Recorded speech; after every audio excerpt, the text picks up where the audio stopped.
Hello, I'm Angela. And I'm Marie, the second half of this mother and daughter team. Welcome to Chakra Checkups. We're here to guide you on your quest for spiritual knowledge and enlightenment.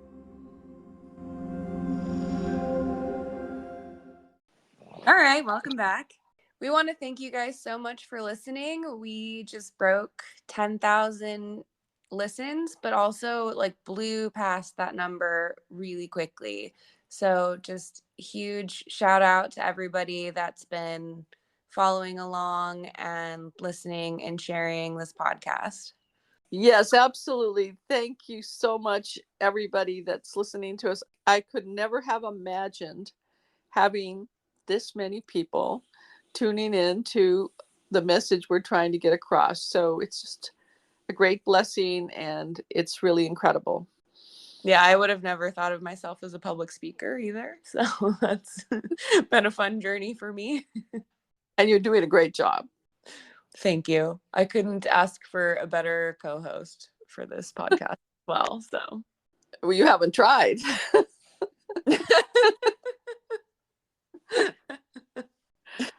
Anyway, back to the topic at hand.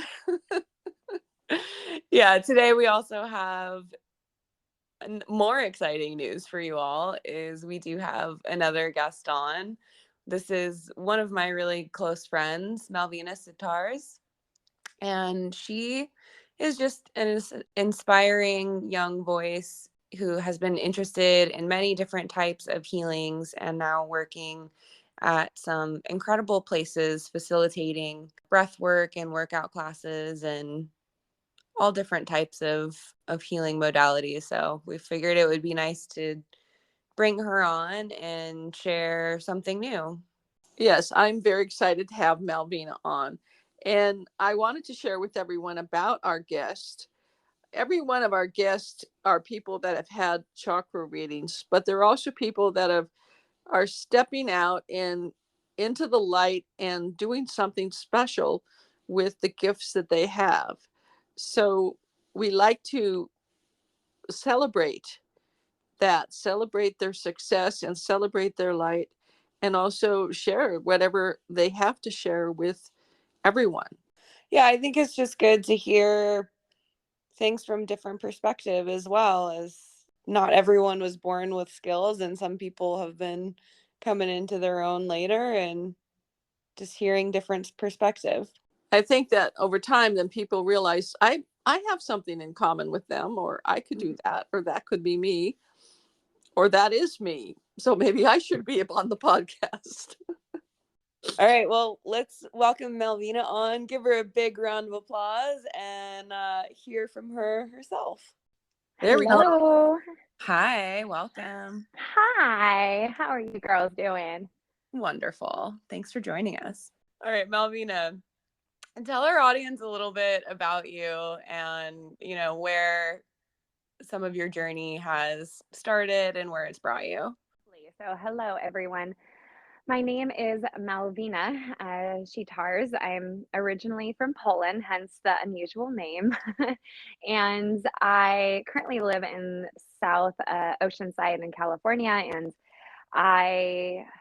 where do I even begin? I mean, I feel like our healing journey starts before we even get here. And I feel like a lot of it has began with my mom, with my lovely mother.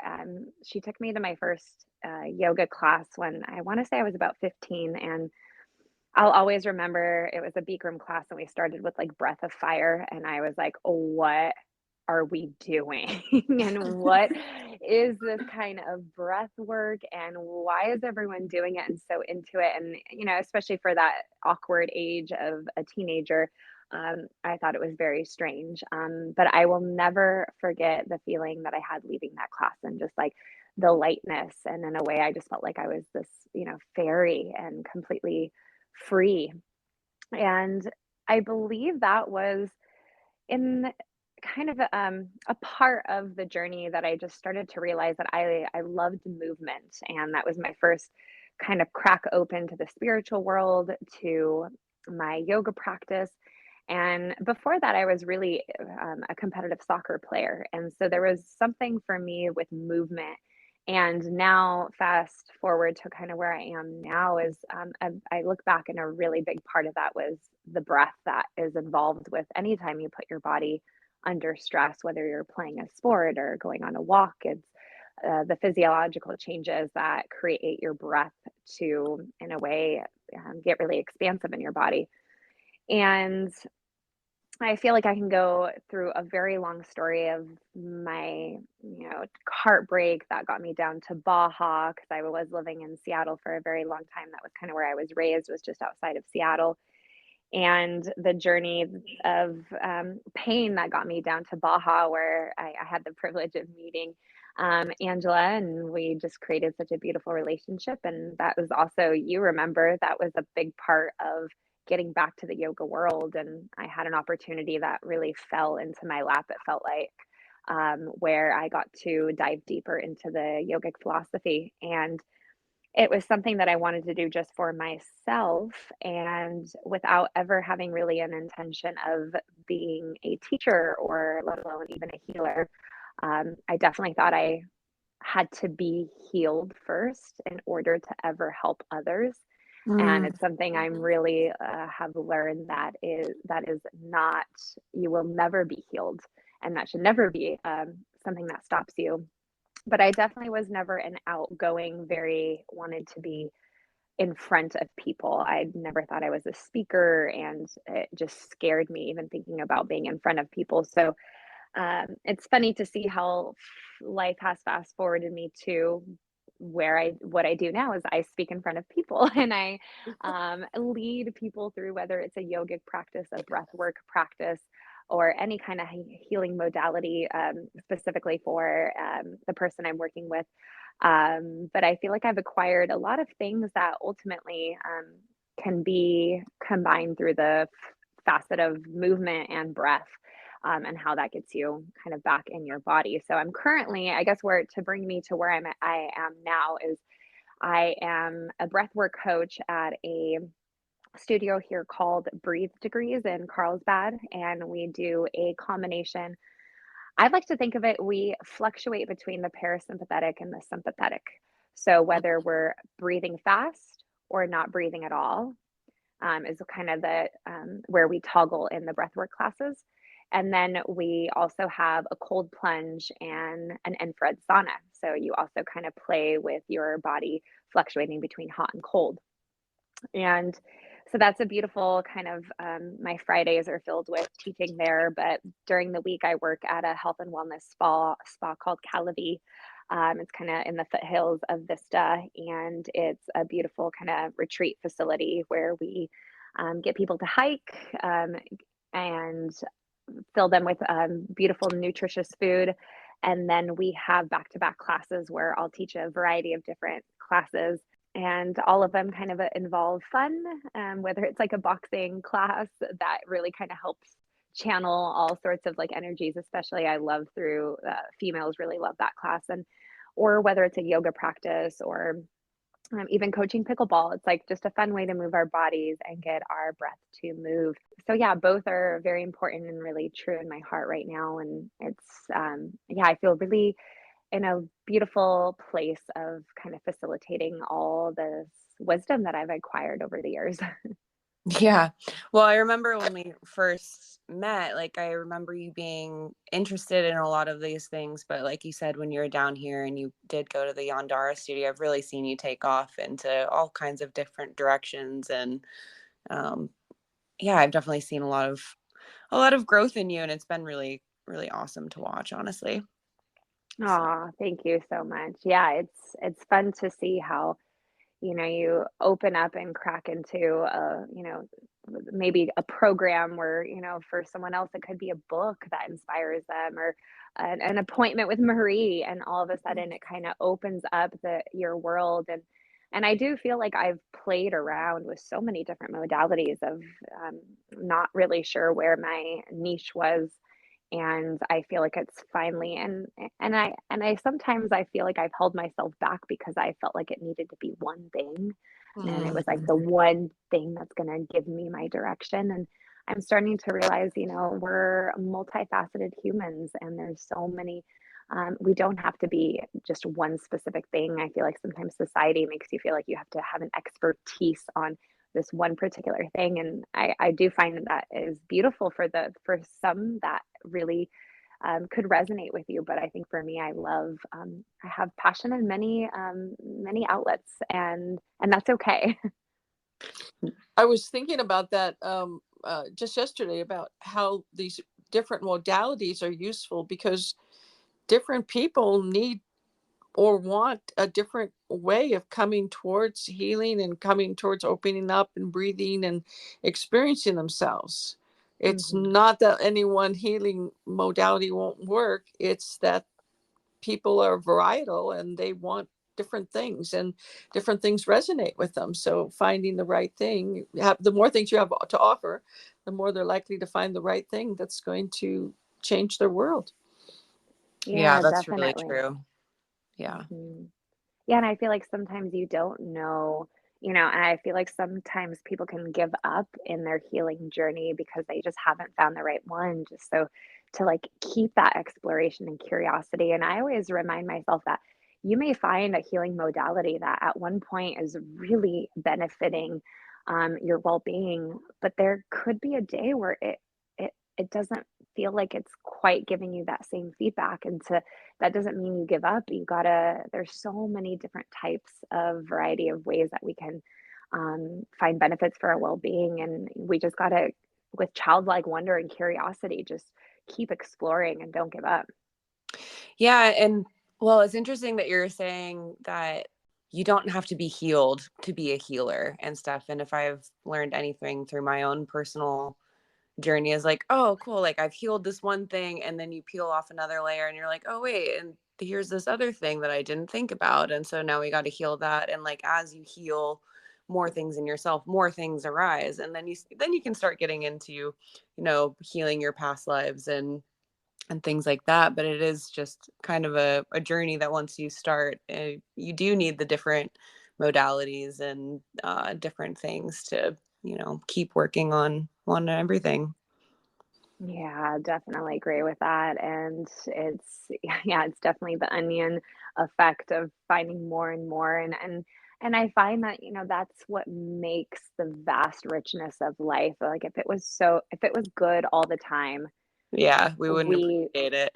exactly. And one of my favorite quotes from a dear personal development teacher that I had was that it's not about feeling good all the time. It's about getting good at feeling.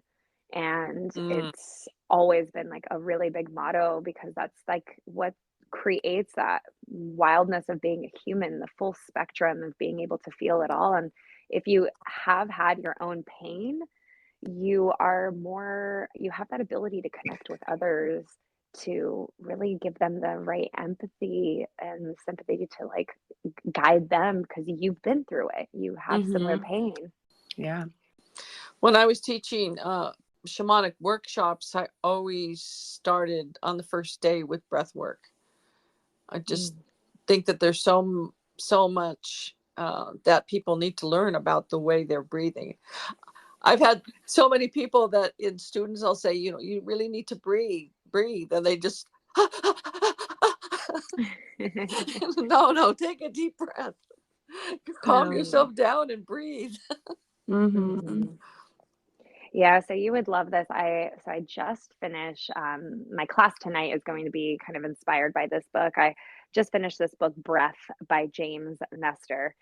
And it was basically the fundamentals of how breath is the most fundamental pillar of our health, more so than our diet, more so than our exercise, more so than our genetics. Is we really have the ability to create new neural pathways and literally create difference with our physiology. I mean, breath impacts your sleep. It can help with autoimmune disease, with asthma, with scoliosis. It's all this.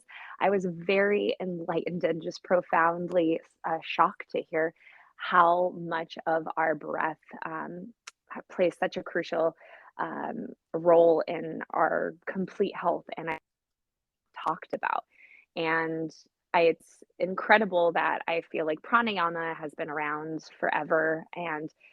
Um, and for so long, I feel like in our Western culture, we just thought breathing, it didn't matter if you were breathing through your nose or your mouth, as long as you're breathing, it's fine. But like we all do know how to breathe because we're here, we're Mhm. surviving.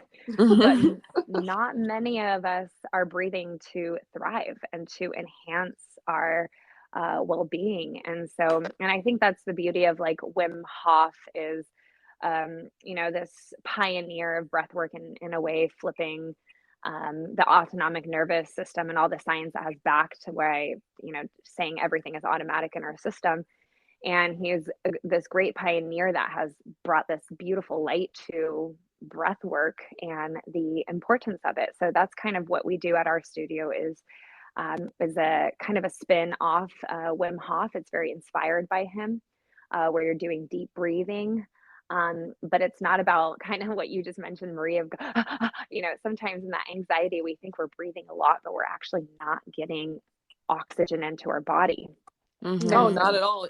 You can actually make yourself. That's the one thing. A lot of people are worried about being too acidic or too alkaline, or trying to become more alkaline, and they don't realize if you're breathing shallow and rapid, you actually make your body more acidic. Mm. exactly. Yeah, we tell that a lot during the kind of for new students that come in, because there is such an alkalinity craze right now. And, we think about eating foods that are alkaline, but we don't realize that the pH in our body is where it all starts. And the breath has that direct route to changing our pH. And so we really guide students to deeply breathe into like their belly and chest. And it's all about the expansion of the 10 to 12 pounds of muscles that create your respiratory system. And we like to tell students that it's no different than working out your quads or your core or your biceps. All these studios all around us, they do a beautiful job on strengthening the muscles all around. And in a way, that will enhance your breathing. But we specifically want to work on the 10 to 12 pounds of muscles that are your respiratory system, that aren't really being maximized and really pushed in their capacity. So we teach people how to do these deep breaths. And what happens when you're doing these breaths is exactly what you said, Marie, is your pH goes up and you end up becoming alkaline. And with it comes all these beautiful sensations that kind of unfold in your body, that a lot of the students, they come out of class with their jaws drop, like, what just happened? um, so it's really beautiful to get to witness and in a way like facilitate that. It's amazing, and I definitely need to get more into that myself and stuff. I would Mhm. love to come take a class with you at some point. Please, yeah, please. It's a studio that it's been really fun because it's the growth to see how quickly they have grown. Just even I've only been there this year, and the studio has been open for about 2 years, and we've have expanded so much that we're opening up a second studio in the San Diego area, more south. And so it's beautiful to see that people are, we have people driving from LA and from miles and miles away to come experience this. And we even have some students that have claimed that, they are really helping their Parkinson's. Hmm. I've had a student that has major anxiety, depression, and she's just constantly like profoundly impressed with how quickly Mhm. and non-invasive and naturally she's bringing this healing, because we always say that you have a natural CVS in your brain. You have all these beautiful pharmaceuticals basically sitting in your brains, and you just have to put in a little bit of work to access them. So instead of, going to the doctor and getting pharmaceuticals from them, like we have direct access. We just got to put that effort of taking time to breathe deeper and to access them. And I was actually just listening to one of your podcasts. I can't remember which one it was, but you girls were kind of speaking on, we have time to watch movies. We have time to, people are playing video games. What can we all take some time to pause, to slow down, to just breathe, and finally find that direct route of helping us feel better instead of trying to find it in a pill or some other external factors.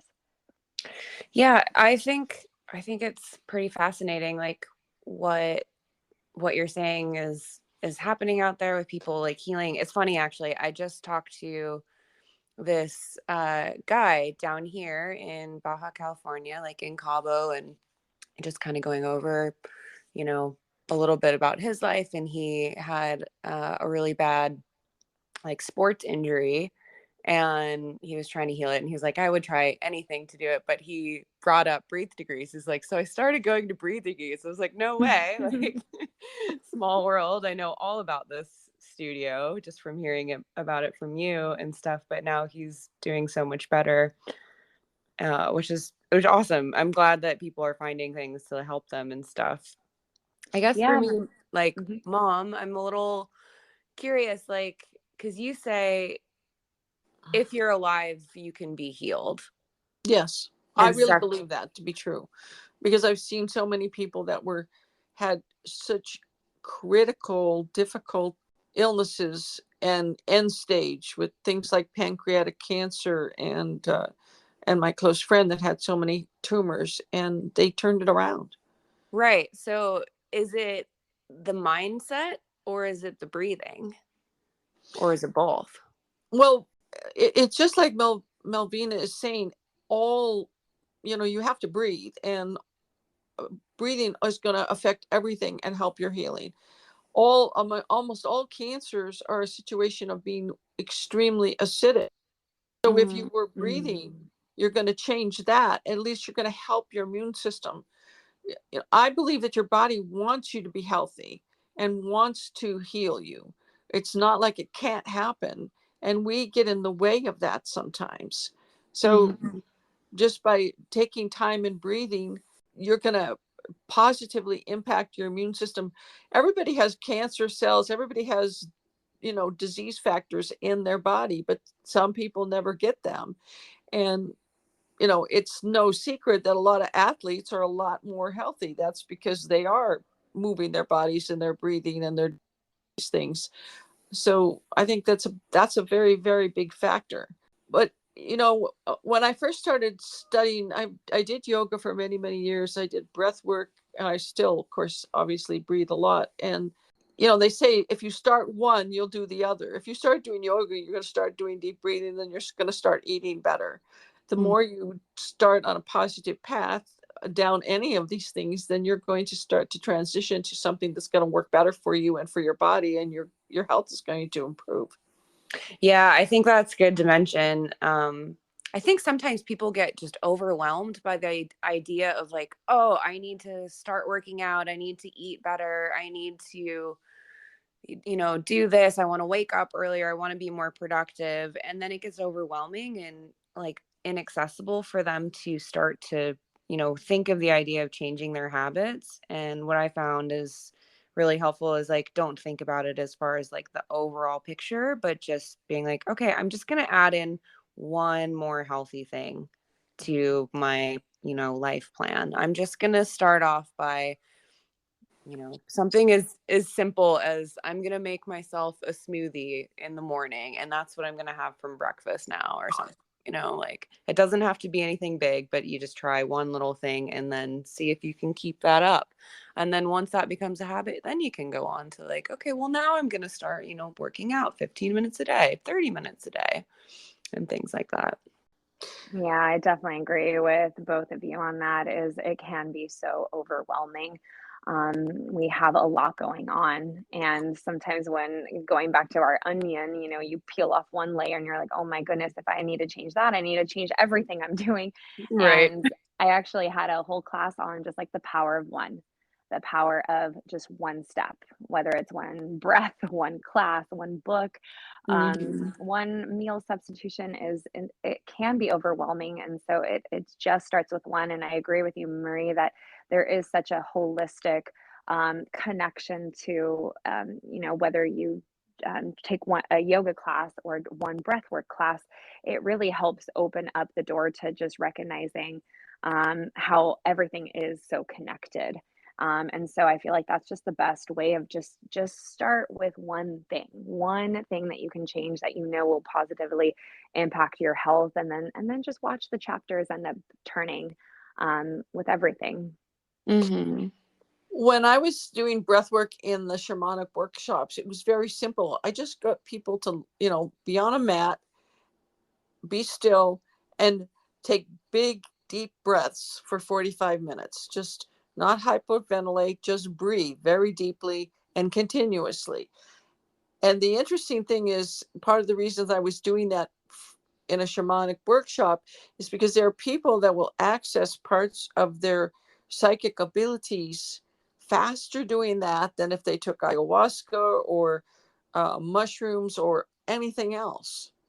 Mm-hmm. Mm. After a certain point of just deep breathing and being still, uh, they just naturally open up to a lot of the abilities they have, and all of a sudden they're like, wow, I just suddenly had this vision, I saw this, and understand different things because they've taken the time.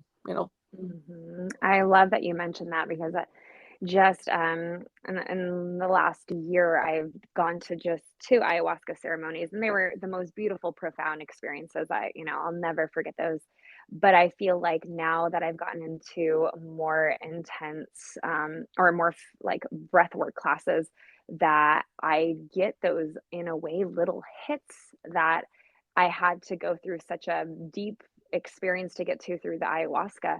I find that with the 45 minutes of breathing, it takes me to that next level and dimension that it really, I call it, it's like you get to reconnect with your higher self. You're superhuman. Like, we're all superhuman with incredible gifts and abilities. And I find that our mind can be so deceiving and try to, in a way, bring us all these false narratives and doubts and hesitations where we we're too scared to take that step forward.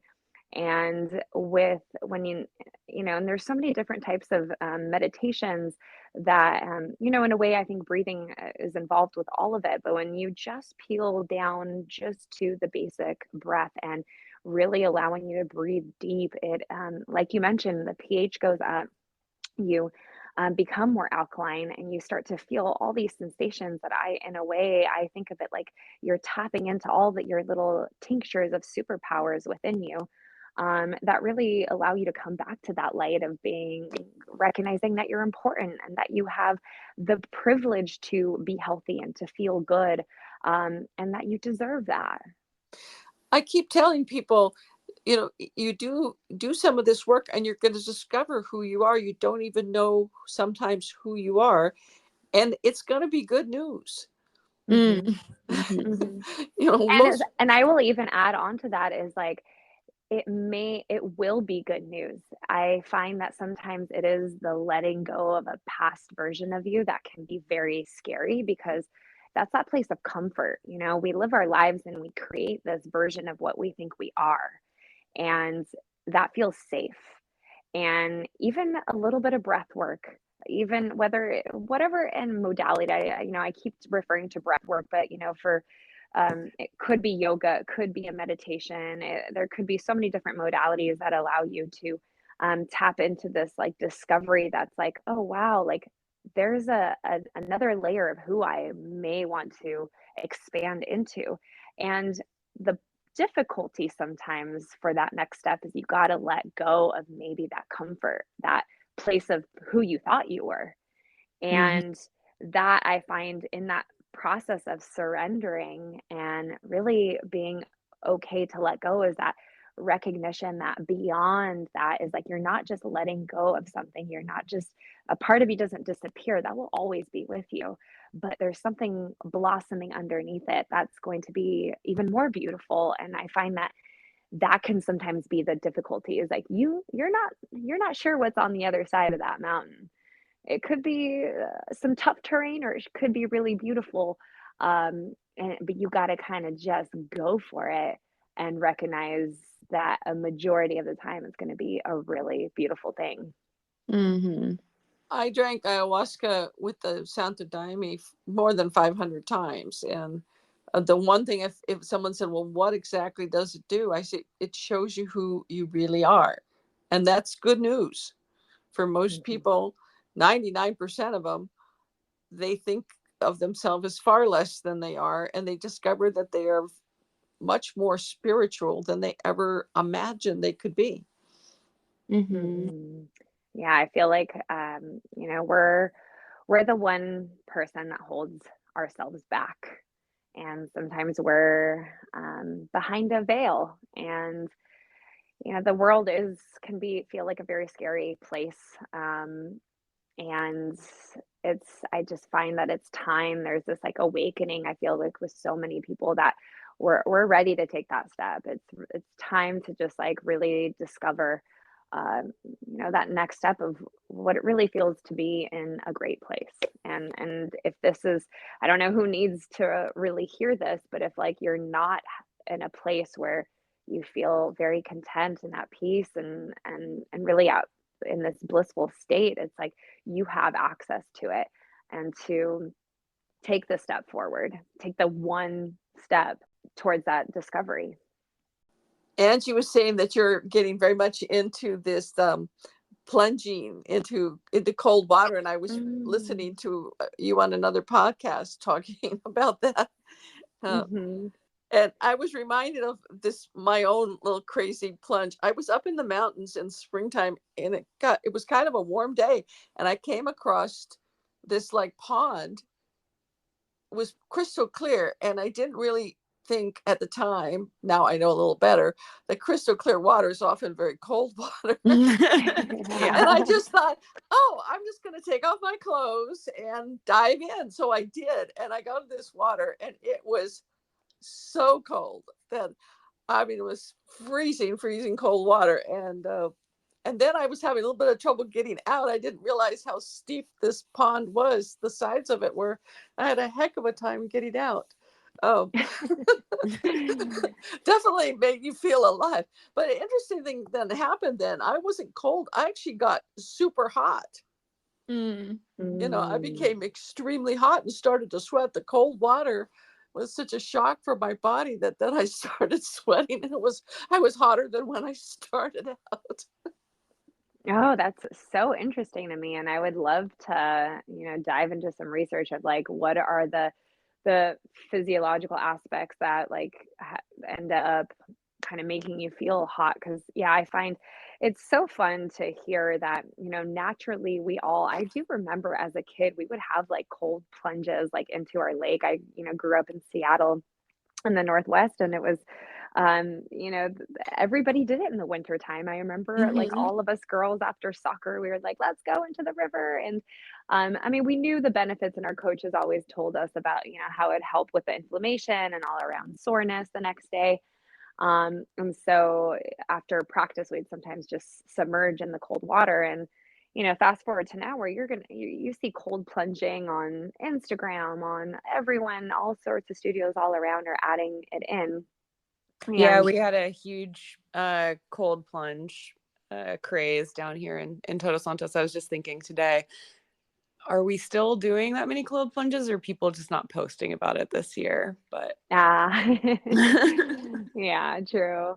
Yeah, I find that like so many friends have them now in their backyard, and yeah, it's a beautiful thing because so what I was trained at Breathe Degrees is that we always tell people like however cold you think it is in that water, just be prepared. It's going to be way colder than that. And I know that feeling. yeah, and so naturally in your body, every single human reacts exactly the same. So you're not alone when you jump into that water and you completely spike into the sympathetic. And naturally, everyone just starts to panic. We panic, we breathe quick, and everything in our mind, body, and soul is like, get me out of this. that's funny because so when this whole craze was going on, I got into doing the cold plunges, and part of the reason that I was doing it is because I was having a lot of like emotional like trauma reactions, and water is just my happy place. So I would get into these cold baths, and I would notice like my entire nervous system would calm down. And I actually just like, I enjoyed being in those baths more than outside of it, because it gave me something else to focus on. And I really felt like calm and able to control my breath and breathe deeper. And I found that it, like, at least emotionally, it was helping me a lot.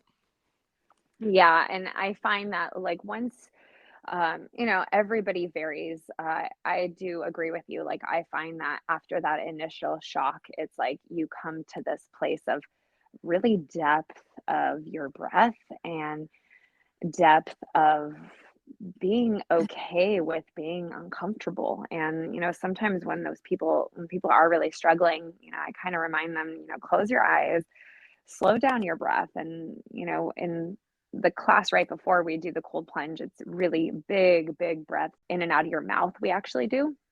And just to get the most amount of oxygen in. And when you're in the cold plunge, we really encourage people close your mouth, seal your lips, and breathe deep in and out of your nose, and really focusing on the exhalation, because your exhalations are directly correlated to your parasympathetic. And Marie, this might kind of strike a chord with you, is I also add, if people are really struggling, is to take a deep breath in through your nose, and then when you exhale, I have them hum.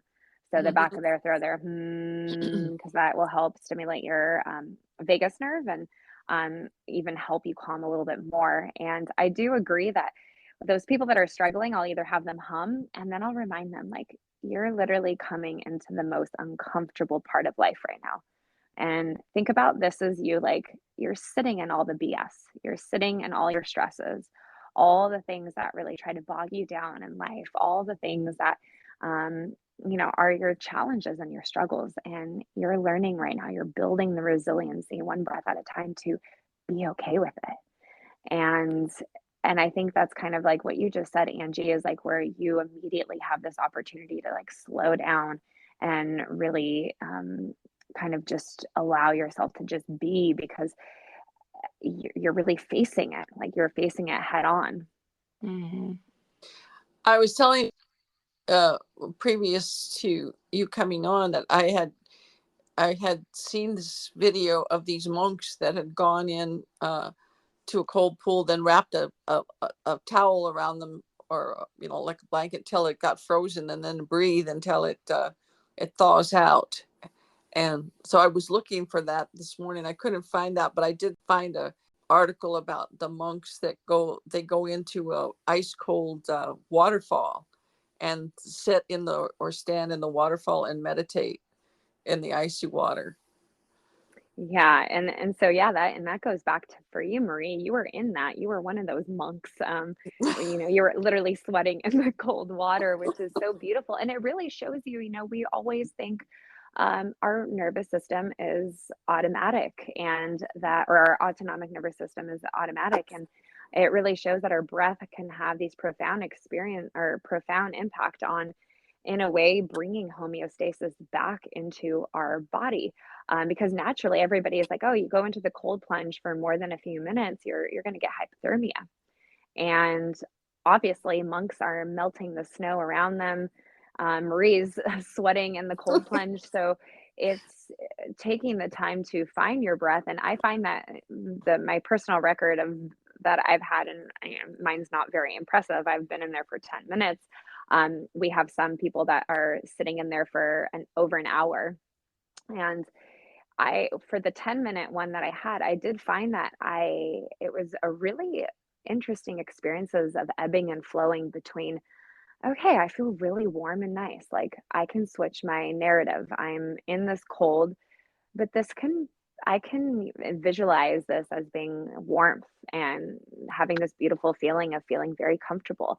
And then after a few breaths, being like, nope, okay, I'm totally, this is a false narrative. I'm freezing. I want to get out of here. And I felt like I got to play around with both sides of these, in a way, like my inner voices of like, kind of, this is okay and this is not okay. In a way, that's what scuba diving is a bit like. It's a cold plunge and a breath control. Well, I was Yeah. thinking because I do so much scuba diving, that might be one of the reasons where I'm like, oh, I'm in cold water. Not a big deal. I'm used to this and stuff. Because the whole idea with scuba diving is to be the most efficient with your movements, to use the least amount of oxygen so that you can stay down underwater longer.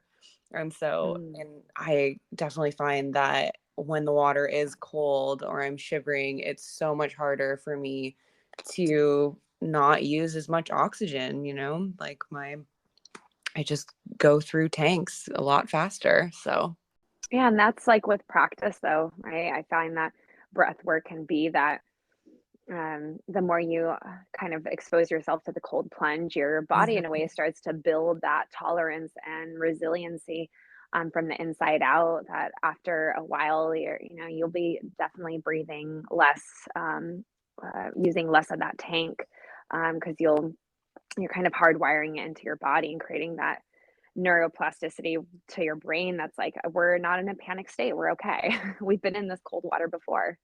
So yeah, just one breath at a time, we keep playing around with it. And I love it because it's a beautiful vasculature kind of in a way workout. You're also building resiliency. We have like a cold plunge and a hot tub. So we'll expose first time students to 3 minutes in the cold plunge. We find that's like the kind of maximum benefits, like for your physical state. You'll get a lot of other benefits more mentally and psychologically if you want to go longer for that 3 minutes. And everyone's different. Everyone ends up like finding their own like kind of repertoire that they have with how long they sit in. But for first time students, we have them sit in for 3 minutes, which it spikes their norepinephrine 530% and a 250% in their dopamine. So you get the same kick that is like skydiving almost, I guess. I've heard the correlation between skydiving and apparently cocaine. I'm not sure about that one, but you get this huge, amazing rush. And it's really fun to watch because then after those 3 minutes, we get all the guests to go into the hot tub together and you just see it in their eyes. They're very proud of themselves for accomplishing it. And then immediately everyone's just chatting and, oh my gosh, I can't believe we just did that. And it creates this beautiful connection. And, we call it our tribe. Breathe Degrees is this beautiful community of people just on this healing journey. And sitting in the cold plunge is such a vulnerable thing. And I love doing it, with everybody together because you'll always get that person that wants to get out, but you see your best friend, you see another person struggling right across, and you're all in that same boat, and you end up you get through it. And so yeah, we'll get them in the warm tub. And so going back to the vasculature, so when you're in cold water, that vasoconstriction, right? All of your blood starts to just support your core. So a lot of times we have students keep their hands in prayer hands and Anjali Mudra and having them above the water. And then we give them booties, like little kind of like scuba diving little booties to keep their extremities warm. Because all those are the first things to go. Your feet are in the water. And if you don't have those booties on, those are the first things that start to hurt. And we don't want to discourage people to get out just because it's painful for their feet. Because yeah, all the blood is like trying to keep your core warm. And you have the proper breath work. You find those long, slow breaths. You start to control that inner temperature, which is always so like really incredible to hear of, like you can actually get warm in the cold and all that different play in the cold water. But then when you switch and all the students go into the warm, all of a sudden you go to vasodilation. So naturally, when you go into that warm water, you may feel like pins and needles. And I find that that's the weirdest for me is when I come from the cold and I go into the hot and my body's like, what is going on? Because you're in warm water, but you still have goosebumps and your body's still kind of adjusting. But yeah, so and then we end up putting them back in the cold plunge for about 1 more minute. And that way, your body goes from that vasodilation, vasoconstriction, and kind of back and forth. And we kind of tell people, they can kind of do whatever they want if they want to explore the infrared sauna and play with the hot. And then, they can come back and use the cold plunge too. But we always end up trying to encourage students to finish on cold, because that's when you get that beautiful, like, power within. You feel like you have the energy, you have the focus, you have the drive, the determination. And so you kind of leave the studio feeling completely exhilarated. Mm-hmm. One of my many marriages, after my first marriage, I was kind of depressed, and I had a really close friend that was in my meditation group with me, um, that was really supportive. And I was just like, I just need to do something. He says, well, what do you need to do? What do you need to do to make yourself feel better? I said, I feel like I need to go swimming in the ocean. Mm-hmm. And it was January, and he's like, well, okay. He said, okay, let's just do it. Let's just go, and it was already like 7 or 8 o'clock at night, and we had to drive a couple hours to get to the Pacific Ocean. So we got there, it's really late, and it was really dark and cold. But I said, no, I'm going to do this. I just, took off my clothes and went in the ocean and went for this long swim and came out. And I don't know, the cold water and just being in the water and all the breathing, it just sort of reset my depression and it went away. That's Yeah. beautiful. I mean, like I said, the water is really healing. And if you're driving 2 hours to go jump in the ocean, I feel like you have to commit to going in. Well, of course. He didn't go in, though. My friend wouldn't go in, but he said, I'll be right here on the beach, though. Oh, I love that. And that actually, I don't know the author who wrote this book. I guess I can quickly look and look because I know it's on my bookshelf, but it's called Blue Mind, I believe. And it was a really beautiful read because it was kind of the scientific backing of why we as humans are kind of in a way infatuated by water. We like the sound of water fountains. We put them in our yard. We go to sleep with sleep sounds. We have this infatuation of with going to see rivers and lakes, and we're in complete awe when we see the ocean. And it was really cool read, to really see, a beautiful reminder to remind ourselves that we are 70% water, right? Mm-hmm. Well, We one of my are. favorite studies on water is from this scientist, and I can't remember his name, but what he does, his book is called Hidden Messages in Water. And what he does is he takes different words like love or hate, and he'll post them on bottles, and then he'll take a photo of them with extreme, like, microscopic photography, and the ones that have like a positive meaning, or like if he plays Mozart, or if they're from an alpine lake or something, they will create really beautiful like crystal formations. And Mhm. the water that's been polluted, or like heavy metal rock, or maybe water that's been microwaved, kind of creates these images that look like sludge. And I just Mm. always thought that was so fascinating, of here's this thing that we consider to be kind of an inanimate object, but it does hold these feelings and emotions in it, like clearly for through just some of these words and meanings. And what we say to each other matters, because we are Mhm. 70% water. Yeah, I love that. It's like all, and all thoughts, all words, everything carries an energy and this Mm-hmm. frequency with it. And, I love in the breath work, whenever you're taking a deep in, we sneak in different affirmations. So in a way, trying to reprogram, the words that we use, because they all, and going back to what we discussed about just the power of one, is like, even going down to that one thought of, to believe in yourself, to believe that you can be healthy, and that you can heal. And just the power of that one, it creates this, in a way, ripple effect through your whole body, that sometimes it's just the flip of the narrative within the words that you're choosing to say to yourself, that naturally will bring, a change in the actions that you're taking. I was thinking about this yesterday and this morning. I think that ultimately everybody heals themselves. It doesn't matter what they're doing, they heal themselves. They come to a certain point and they do what you say, they flip that switch. That a lot of times I think a healer is someone that just puts them or gives them a glimpse of the possibility, and then the person makes the decision in some part of their being or their spirit, and then they switch over from whatever problem they're having into a more enlightened phase. And ultimately the healer is us. Yes.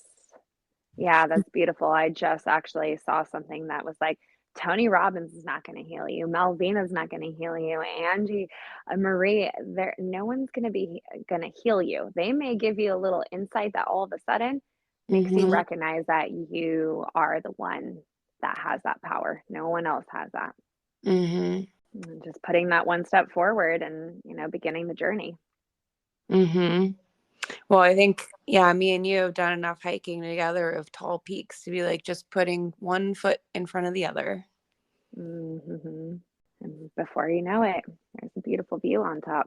Yeah, absolutely. With a cold plunge at the very end. Yeah, be careful of those little.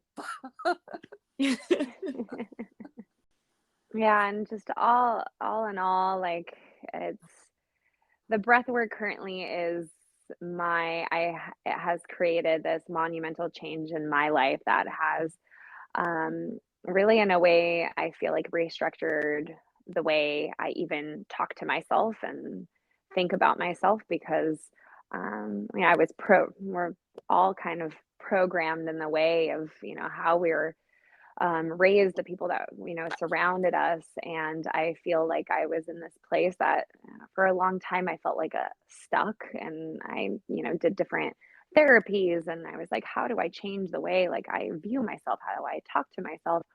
And I feel like for me personally, and once again, it's not for everyone, but I find that it can be such a beautiful modality is, the breath work. And I find that like adding in the affirmations while you're doing the breath work have been a complete um, this beautiful change for my life.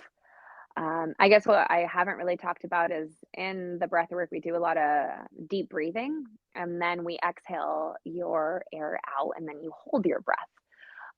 So this is another kind of fun component to add into, because in a way, this part is first and foremost, it feels amazing when you originally exhale and you're like, wow, I'm in this cloud of oxygen, because in a way you're 100% oxygenated.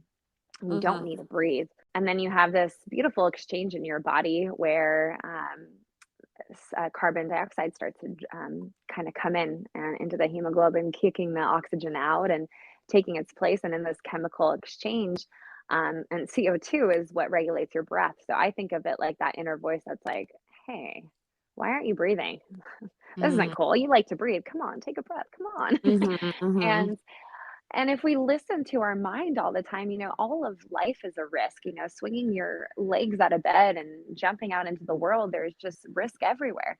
But that's also in the risks, that's where we grow. So I think of the breath hold as like, that's that high altitude training. You're pushing yourself in that place of discomfort and it doesn't feel comfortable. But when you allow yourself to just keep hanging on and keep pushing yourself in that uncomfortable place, you're building that resilience to CO2, which is another crucial piece of breath work that I find is, can help you better recover, better perform. And then when you end up taking that deep breath in right after, you're craving it. And when you take in that oxygen, it's just like, oh my goodness, here we are taking it to a whole new level. And it makes you really appreciate this gift of breathing that we all, take for granted. Like I said in the beginning, it's, we all know how to breathe to survive, but are we taking the time to breathe to thrive? One thing too is that there are a lot of things people can't do. I mean, some people can't scuba dive, or they're too old, they feel, to do that, or some people are nervous about taking ayahuasca or something like that, but everybody can breathe. Everybody can do breath work. And you will often have incredible experiences while you're doing breath work. Mm-hmm. A lot of people, in my experience, remember past lives when they're doing breath work. Mm. Yeah, a lot of visualizations. A lot of people, I love when people like they'll see colors and they'll come up to me, Malvina, I saw this color, and it's beautiful in a way to like tap into this sacredness of your chakras, and these energy vortexes within your body that in a way are trying to constantly communicate, um, and send you this wisdom from like right within your body. Mm-hmm. And we all have access to it. It's just taking the time to do it. Mm-hmm. And there's, and kind of what you just said, Marie, there's just, well, first I was going to touch base. Whatever you think you can't do, that's you stopping yourself. So never let age or something that scares you hold you back from doing something that you really want. If you want to climb a mountain and you've never climbed a mountain and you're 65 years old, there is, and you can do it. You can do it. The only thing that holds you back is yourself. And I always say that, impossible seems impossible because you just aren't believing in yourself. And anything really is possible if you just start believing in yourself. And it starts with that thought and using that momentum of the breath to really reframe. In a way, we all hold ourselves back, and meditation. We all know it's so incredible for us, but nobody's doing it. Not nobody. Yeah. Well, yeah, you're totally right. Not It's nobody. definitely not like a mainstream thing right now, right? Like I Yeah. definitely see a switch in our generation and people, though, like instead of going to the bars to drink, I've noticed a lot more people being interested in this like healing journey and starting to do some of those things. But yeah, I don't think it's, it's definitely not as popular as some things, but there's definitely quite a few people that are on that journey. Yeah, and it's a beautiful journey. The founder kind of Breathe Degrees, Dr. Tyler Forbes, he, the science that he brought us to all the teachers is that, 14% of Americans have tried meditation, but less than 1% is actually doing it. And so if you are meditating, I applaud you. But I feel like so many of us, we think meditation is just sitting and not thinking. And I find that for me, that's just one way of meditating. And it's a beautiful practice, but it is a very challenging practice for most people that don't like to slow down. And I find that breath work is a beautiful way of getting them to dynamically meditate, having them just observe their breath and really focus on getting that expansion into their body. That is that component that allows you to tap out of the thinking mind and dive into the sensations within the aquarium of your body. Mm-hmm. Well, I think you're very inspiring, and I think it's great for people to hear this and realize that there are these other options out there and things to try. And where are you located if they want to come and do this with you? It's in the studios in Carlsbad, California. And what's it called? Breathe Degrees. Breathe Degrees. Oh, that's great. 6965 El Camino Real. It's unit 107. So yeah, there's a beautiful little platform there, just off El Camino Real in Carlsbad. You'll find our little studio there with a future opening of a new one closer to San Diego. Yeah, well, I think you're gonna have a full class on Friday after this comes out. So Thank you. Yeah, it's been fun because I do the crystal sound bowls and some sound healing at my 4 p.m. class on Fridays. And that's definitely been a class that's been sold out a lot because when you're in this beautiful openness in your heart and your body, and what I find is like the pinnacle of meditation after the breath work, I start playing the sound bowls, and then the frequency in the space on top of that will allow people to dive even deeper into kind of healing their bodies. And so, yeah, Fridays are always a fun time. So, yeah, the 4 p.m. is when I have the sound bowls, and there is even a little secret out that I do kind of, Marie inspired me to use my voice in class. So I do sing and try to use my own healing within my body and projection of my voice to hopefully bring some healing into everyone's bodies as well too. I love that. I definitely will be signing up for a class next time I roll through town. But I just want to thank you for coming on. Like, you're always such a positive light, and I hope that, you know, people like have enjoyed listening to you, just a fresh perspective. And so thank you for coming on and joining us today. Yes, thank Of you very much. course. Oh, right. thank you so much, girls. It's been a pleasure. Always love our little tribe here of healing support. So I appreciate both of you and for all the work that you do for our world. Yeah, my light sees your light, and let's keep on shining bright, girls. Yeah, well put. All right. Very well put. Yeah. Bye, All guys. right, my dears. Much love. Have an amazing rest of your day. You too. Bye. Okay, Bye. bye. I really hope that you guys loved listening to Malvina speak. I hope that you found her as inspiring as I did, and I hope that you're enjoying having hearing from other people besides just me and my mom all the time. So let us know, write in, call in questions. There's a link in the podcast description. We definitely want to hear from you. Yeah, we also did have another person call in. So we have Jess Flood. So here it is. Hi, Marie. Hi, Angie. Just wanted to say thank you so much for this podcast. It's fantastic. And I had a question for you, which is I think it's just so beautiful and lovely how much our angels are able to do for us and support us, and learning that they're with us for multiple or maybe even all of our lifetimes is pretty astounding. The question that comes up for me is, since they are always in service to us, is there anything that we can do for them? And how does that work? Or what does that look like? I know in some instances you've described them as possibly sometimes just being light, but since we are also of the light, I wonder how that, if there's any reciprocity that happens. So that's my question, and thank you so much. Have a wonderful week. Great question. I think that angels are really very happy the fact that you're just giving them attention and wanting that input and wanting that connection. But the one thing that does come to mind is that angels are very attracted to and very pleased by sound. And I think that if you wanted to do something especially for your angels, then I would sing to them. I think that the sound of someone singing a beautiful song is something that would be very pleasing and very attractive to any angel.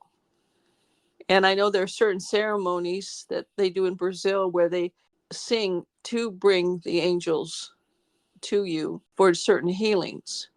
So I think that at any time that would be a expression of love that the angels would definitely receive and probably draw closer to you, would be just sing to them.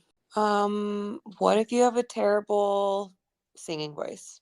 I don't think that matters.